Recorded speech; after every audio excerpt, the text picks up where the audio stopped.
देव हमने सुना है अपने कानों से कि जो प्राणी अपने जीवन में पुत्र नहीं पाते हैं वो स्वयं तो नरक में जाते ही हैं, लेकिन गुरुदेव अपने पुरखाओं को भी साथ ले जाते हैं। तो गुरुजी से जब राजा ने इतनी बात कही तो गुरुजी ने समय नहीं किया, जवाब दिया, राजन अगर आप हमारे पास में आ जाए हो तो आप चिंता मत करो, हमारी बात मानो और आप एक कर्म करवाओ। कौन सा राजन? सुनो।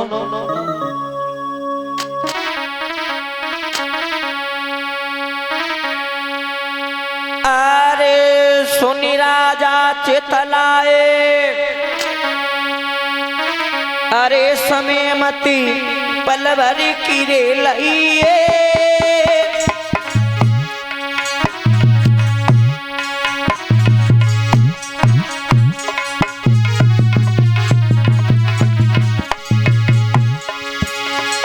अरे समय मती पल भर की लइए,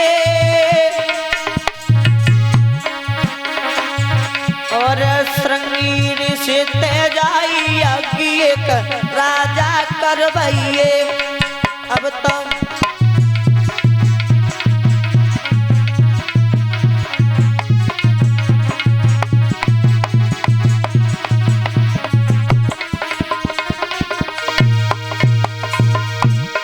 अरे समय नहीं गुरुजी की, और समय नहीं गुरुवर ने कियो, अरे सोच समझ के आज जवाब तब राजा को दियो।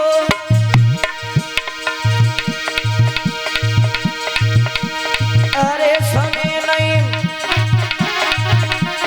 पलकी अब लाए, रे समय नहीं पलकी अब लाए, गुरुजी की मान की बात पास तब श्रृंगी से आए।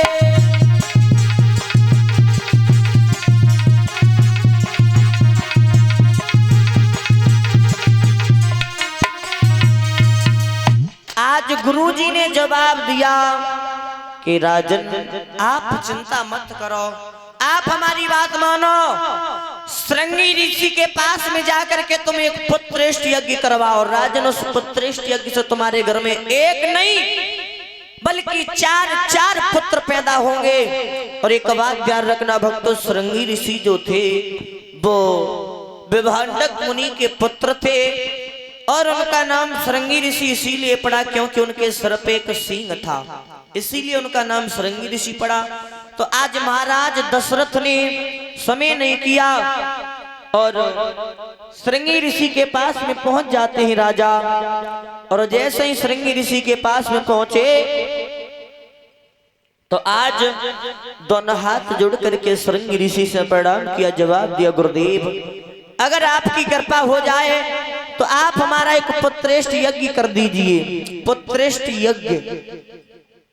श्रृंगी ऋषि ने जब इतनी बात सुनी, महाराज दशरथ के घर पे एक पुत्रेष्ट यज्ञ जब हुआ और जैसे ही महाराज पुत्रेष्ट यज्ञ किया और जैसे ही हवन कुंड में पूर्णाहुति लगी, उसी समय हवन कुंड से अग्निदेव प्रकट हुए। और जब अग्निदेव प्रकट हुए तो उनके हाथों में एक खीर का पात्र लगा हुआ है, और जैसे ही खीर का पात्र राजा ने देखा, श्रृंगी ऋषि ने उस खीर के पात्र को लेकर के राजा दशरथ को दे दिया, जवाब दिया कि राजन आप ले जाइए, कि राजन आप इस खीर के भाग को ले जाओ, अपने महलों में तीनों रानियों को खिला देना थोड़ा थोड़ा भाग, इससे तुम्हारे घर में एक नहीं बल्कि चार पुत्र पैदा होंगे। तो भक्तों राजा ने जब इतनी बात सुनी गुरुजी की, तो श्रृंगी ऋषि की बात सुनने के बाद महाराज दशरथ उस खीर के भाग को लेकर के चल दिए। कैसे?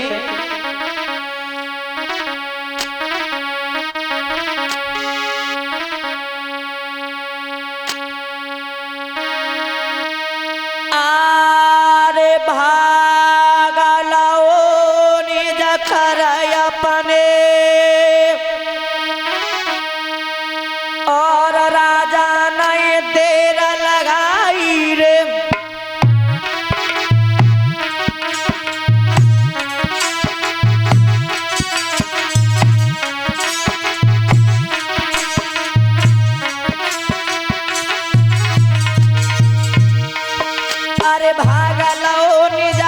तन में भूपति नहीं देर लगाई रे और अल्लाह के घर को जाई रहो मेरी सुने सवा चितलाई रे।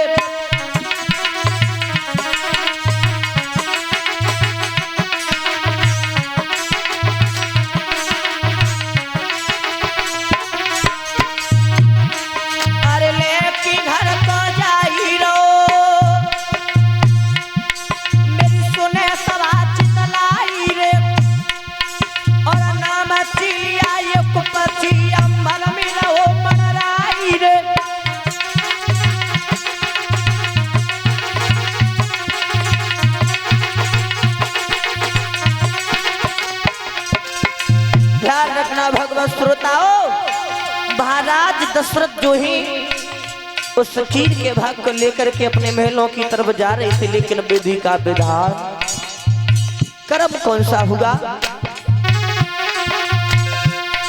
अरे नाम चिड़िया पक्षी अमर मिला हो मराई रे और धीरे धीरे यो तरी चलो पुता गौवे भूमि पे आई रे।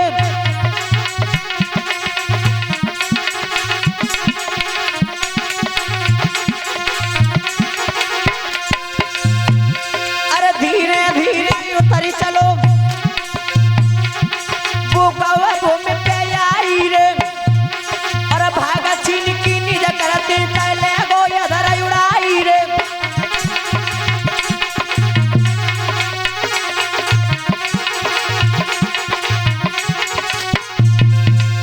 आज महाराज ध्यान रखना, वो चीलिया नाम का पक्षी जो है आकाश मार्ग में सुतर करके जैसे ही आया तो थोड़ा सा भाग अपनी चोंच में दबा करके आकाश की ओर उड़ गया और बताया कि पक्षी कोंचा कांप रहे हैं कैसे।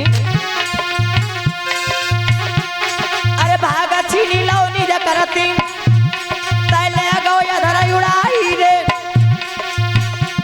और माता अंजना सोई रही माँ तीनों भाग गिराई रे।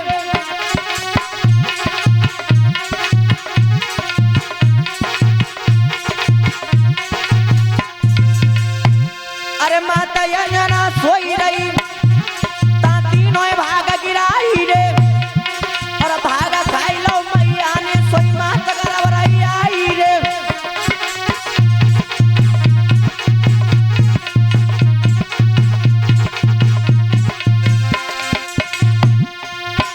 अरे सब देवननी करो हनुमाना और बाई तिलला भय हनुमाना।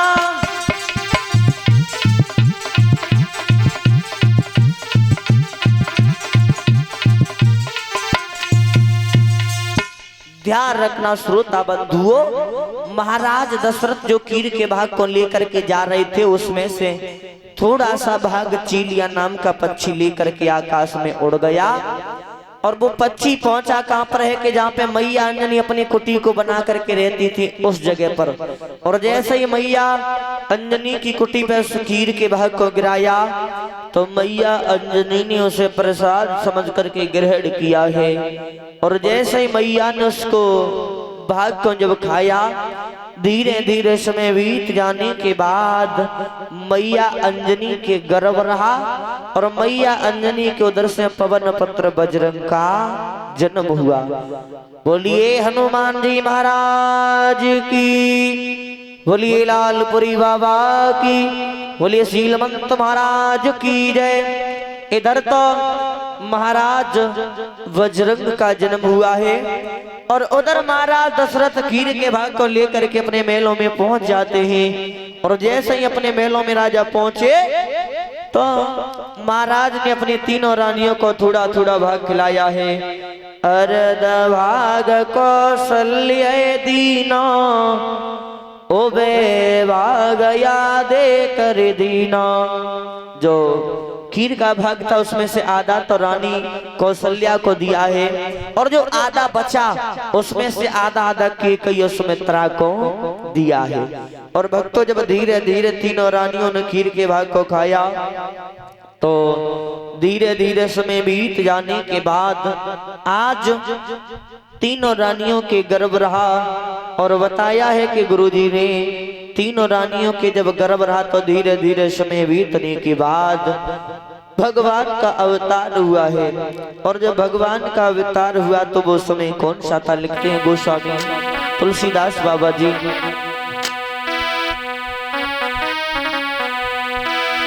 कि नौमी तिथि और मधुमास पुनीता,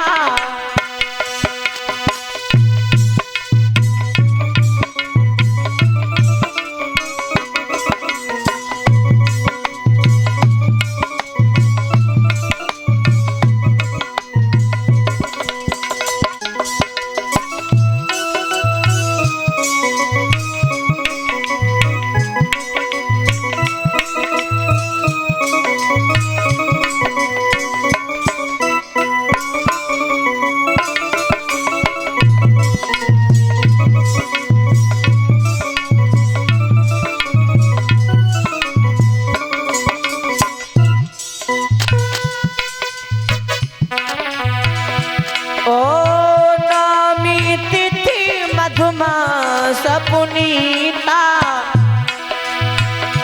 और शुक्ल पक्ष बजित हर प्रीता।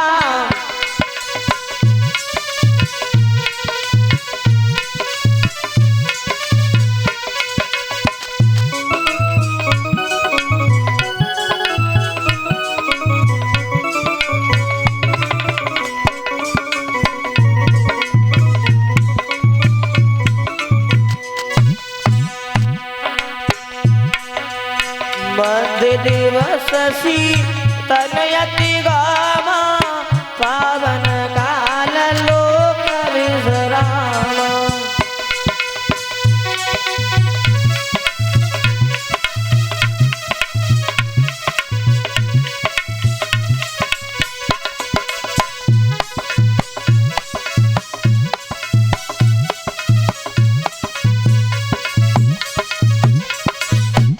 गोस्वामी तुलसीदास बाबा जी लिखते हैं कि नौमी तिथि मधुमास पुनीता और शुक्ल पक्ष अवजित हर प्रीता।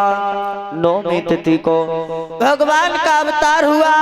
और ध्यान रखना भक्तों, जैसे ही भगवान का अवतार हुआ है तो धीरे धीरे जब सब अयोध्या में खबर फैल गई तो लिखते हैं कि भगवान श्री राम के लिए तो लिखा है कि उनका अवतार हुआ। भगवान के लिए लिखते हैं कि भगवान प्रकट हुए और भरत लक्ष्मण शत्रुघ्न इन तीनों के लिए लिखा है कि इनका जन्म हुआ।